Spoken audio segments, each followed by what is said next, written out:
Bismillahirrahmanirrahim.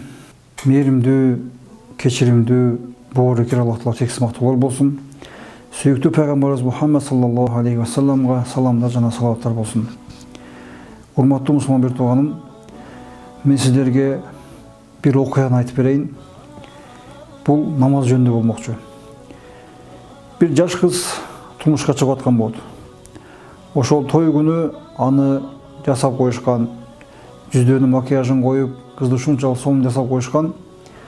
Ошол убакта шам убагы болуп калат, шам намазынын убагы келгенде ошол кыздын дараты жок болуп калат. Анан жанагы кыз дарат алыш үчүн ошол жүзүндөгү боектордун баарын өчүрүш керек болот.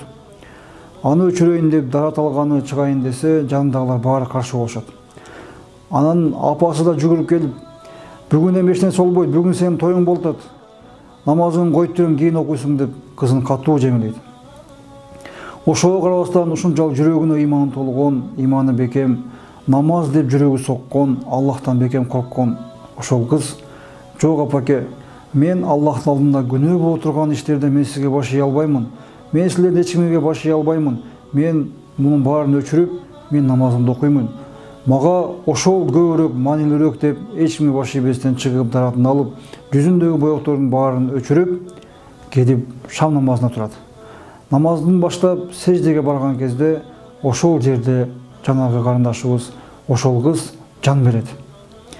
Мына ошо менен жанына барып караса, ошол саждеде ал кыз жан берген болот.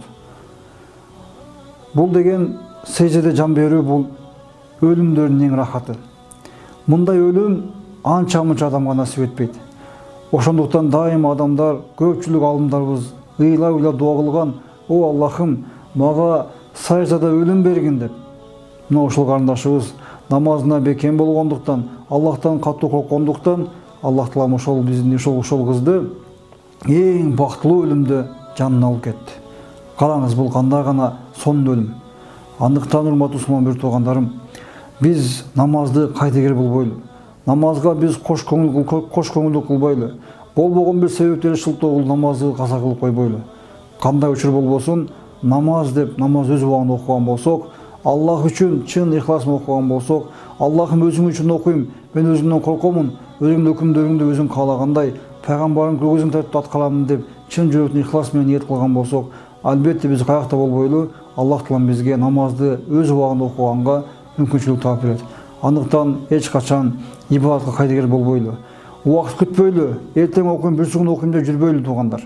Биз мына бүгүндөн баштап намаз окуганга ниет кылып, бүгүндөн баштап намаз окуп баштайлы туугандар. Анткени өмүр өтүп жатат, жашообуз өтүп атат, убакыт өтүп атат. Эртең бул убакытта бизге кайра кайрылып кайтып келбейт.